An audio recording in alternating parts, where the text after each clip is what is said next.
Ya, Assalamualaikum warahmatullahi wabarakatuh. Pertemuan pertama ini akan diawali dengan cara membuat setup awal perusahaan. Yang pertama adalah buka dulu kontrol panel, karena yang akan kita yang akan kita setting awal adalah currency symbol. Anda bisa lihat di file setup awal yang sudah saya bagikan. Ada yang pertama itu adalah setup currency symbol dan date format. Silakan Anda ikuti langkah-langkahnya, saya pandu dengan video pembelajaran ini. Yang pertama, kita buka control panel, cari control panel, kemudian pilih regional and clock and regional. Kemudian kita pilih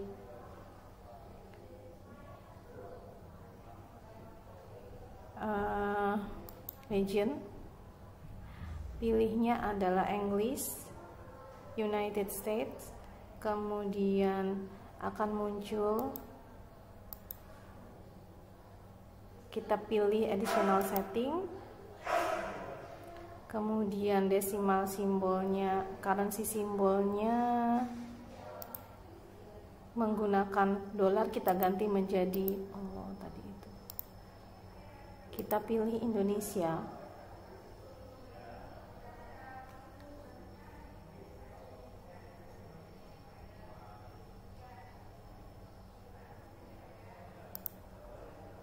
Kemudian additional settingnya ini di currency sudah rupiah, kemudian positif currency-nya 1, kalau negatif tampilannya kita bisa pilih mau menggunakan dalam kurung atau menggunakan tanda minus. Kalau di sini dia menggunakan tanda dalam kurung. Kemudian jika sudah, klik apply. Kemudian selanjutnya adalah mengecek, kemudian klik OK. Kita menyimpan tanggalnya disimpan dengan 2 digit tanggal, 2 digit bulan, dan 2 digit tahun. Kemudian short date-nya seperti itu. Kalau long date-nya, date-nya disebutkan, jadi Senin, Selasa, Rabu gitu ya, bukan cuma tanggalnya saja. Kemudian ya tampaknya sudah selesai. Jika sudah, klik OK. Nah, selanjutnya kita buka setup company file. Kita yang pertama, ini ada 5 menu yang dipilihkan, yang bisa kita pilih jika kita membuka ABSS. Maka kita bisa memilih open untuk membuka file yang sudah kita buat, atau file yang sudah ada, create untuk membuat perusahaan yang baru, kemudian explore untuk melihat sampel-sampel perusahaan yang sudah ada, kemudian what's new, apa yang baru di versi ini, dan kemudian exit. Exit berarti untuk keluar dari aplikasi ini. Yang pertama adalah kita akan membuat company file yang baru. Klik create, kemudian introduction, welcome to ABSS new company file assistant, dan seterusnya. Silakan dibaca, biasanya langsung di skip. Next, kemudian pilih enter company information. Nama perusahaannya adalah Net21 Plus. Net21 Plus. Kemudian selebihnya dikosongkan saja karena informasinya tidak ada. Jika di dalam soal atau di dalam kasus ada company number, ada VAT number, ada address, ada phone number, dan seterusnya, maka ini harus diisi. Namun jika tidak ada, boleh di skip saja. Data-data perusahaan ini ada di file sebelumnya yang saya bagi, yang isinya adalah data awal perusahaan. Ya, jadi Anda selain melihat panduan ini juga melihat data awal perusahaan ya. Kemudian klik next. Nah,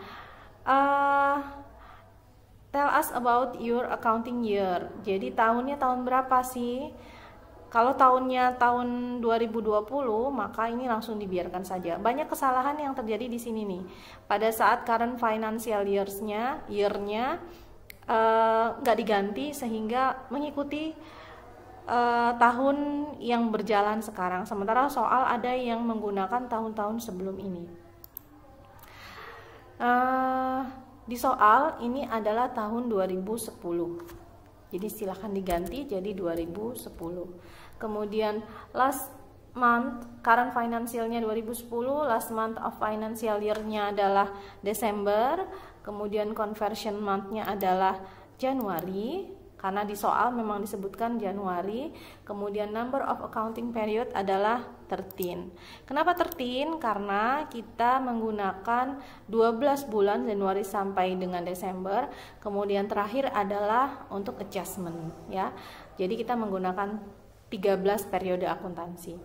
12 juga bisa sih, tapi kita untuk yang soal ini kita menggunakan yang 13. Kemudian klik next, kemudian dia akan muncul please confirm your accounting information. Jadi kalau sudah begini dilihat lagi 1 Januari 2010 sampai 31 Desember 2010 benar ya. Kemudian you have selected 13 accounting periods per financial year. Kemudian your conversion month is January 1st. You will not be able to entry any transaction before this date. Jadi nggak bisa mengentry transaksi sebelum tanggal ini. Kalaupun ada transaksi yang terjadi, maka transaksi itu yang sifatnya historis. Misalnya piutang yang terjadi di tahun 2009, piutang atau hutang yang terjadi di tahun 2009 gitu ya. Tapi kalau transaksi baru pembayaran hutang dan sebagainya tidak bisa dilaksanakan sebelum tanggal 1 Januari. Kemudian klik next. Selanjutnya kita pilih build your account listnya, kita pilih yang I would like to import. Kita pilih yang kedua, kemudian klik next. Kita bisa nih, nanti akan ada kasus yang kita menggunakan list yang sudah disediakan sama ABSS Premier. Nanti kita tinggal pilih jenis perusahaannya. Kalau yang ketiga ini I would like to build ini, maka kita membuat sendiri. Ini kita pilih yang import, nanti sudah ada yang sudah disediakan ya. Kemudian klik next, kemudian klik change. Change ini kita mau simpan file kita ini di mana? Change, kalau saya simpannya di kuliah Kompak 1A ya, Net 21 Plus. Kemudian save, maka muncul Kompak 1A, nama perusahaannya.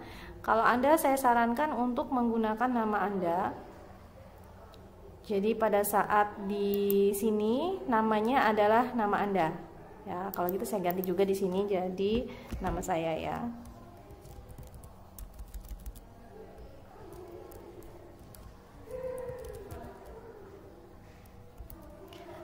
Kemudian klik save, kemudian klik next, kemudian masuk ke comment center.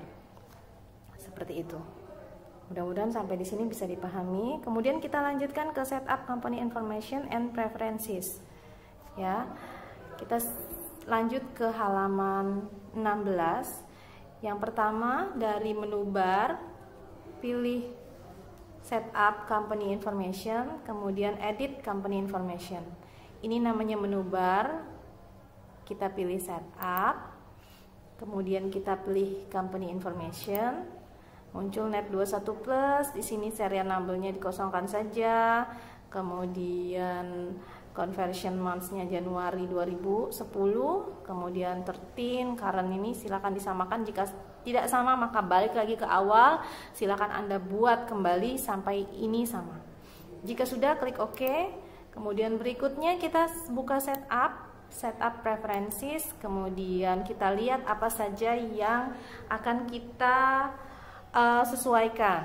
Yang pertama sistem preferences. Di sini adalah warn if jobs are not assigned. Kemudian turn on kategori tracking. Di sininya pilih required. Kemudian jika sudah, di sini ada dua saja yang ditik. Kemudian kita ke berikutnya Windows preferences. Preferences ini kita buang automatically check spelling. yang lainnya dibiarkan saja. Kemudian berikutnya adalah report and form. Di sini yang kita tik adalah always display, kemudian always display report sama always display advanced filter. Kemudian berikutnya adalah banking. Ini semua Anda lihat di data awal perusahaan ya, lihat di soal. Kemudian di sini display payee-nya dibuang. Kemudian one for duplicate check number. Kemudian sales-nya yang di-untick adalah option for show customer purchase number. Kemudian di-tick one for duplicate invoice. Kemudian retain original invoice di-untick. Kemudian jadi ada 3, 1, 2, 3 ya. Kemudian berikutnya adalah kita klik term. Terms ini adalah termin ya. Di sini menggunakan COD, kemudian discount days-nya 0, balance due days-nya 0, discount for early payment 0, dan seterusnya 0 semua. Kemudian kodenya adalah non taxable. Kemudian credit limitnya 0. Di sini adalah use customer kode tax code. Jika sudah oke. Ini silakan Anda sesuaikan dengan soal ya. Kalau di soalnya dia bilang paymentnya adalah in a given of a day dan seterusnya, bisa pilih di sini. Karena di sini dia mintanya COD, maka kita pilih COD. Kemudian klik OK. Jika sudah, kita lanjut ke purchase preferences. Purchase preferences ini yang di tick adalah one for duplicate purchase order. Kemudian di-untick adalah retain original PO number. Sama dengan tadi, kita buka COD, termnya COD 000, not taxable, kemudian use suppliers tax code. Kemudian klik OK. Kemudian berikutnya adalah inventory preferences. Tidak ada yang dilakukan untuk inventory preferences. Kemudian di security, security ini prompt for session report, kemudian check company file for error, kemudian kita membuat user ID. Di sini disampaikan user ID-nya, kita membuat new user ID dengan nama staff.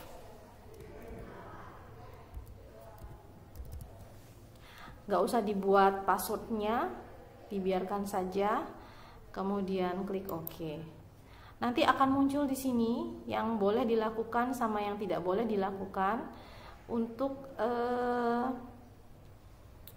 perusahaan untuk staff.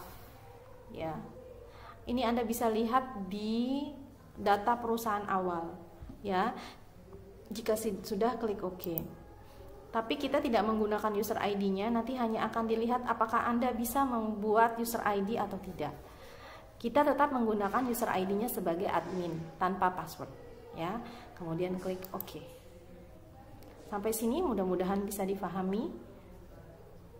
Jika kesulitan, Anda bisa bertanya di forum diskusi. Mudah-mudahan saya bisa segera mencarikan penyelesaiannya. Terima kasih.